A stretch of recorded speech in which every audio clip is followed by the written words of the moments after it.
So hi guys, magluluto tayo ngayon ng isda. So, ayan, galunggong. Then magluluto din ako ng gulay. So mainit na yung mantika, lalagayin na natin yung isda.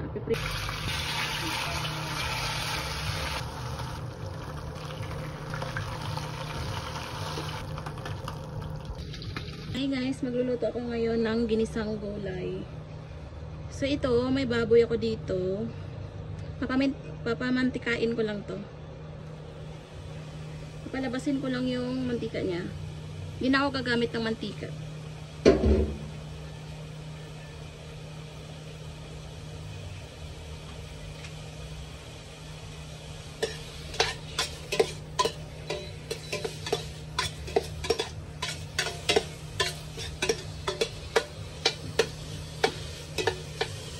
Ayan guys, lumabas na yung kanyang mantika. Ilalagay na natin yung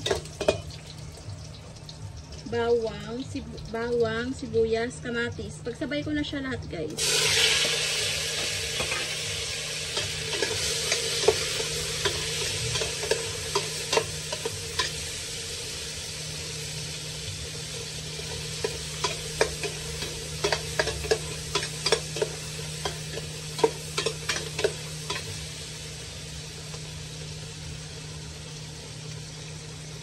Ayan guys, okay na yun ang ating ginisa. So ilalagay na natin yung gulay.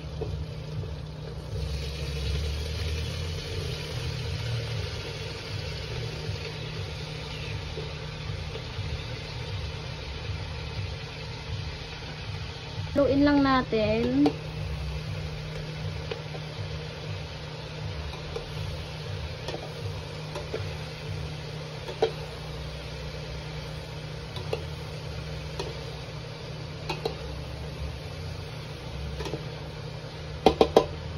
So, ilagay ko lang yung 4 cubes. Then, takpan. Guys, maglalagay lang ako ng konting asin. Pampalasa lang. Ayan, nahalo ko lang.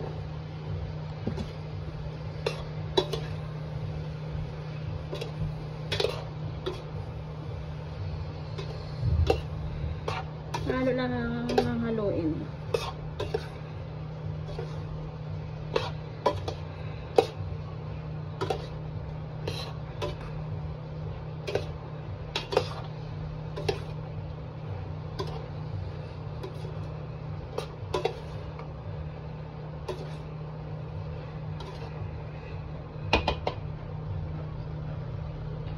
Ayan na guys, ang ating ginisang gulay. Luto na.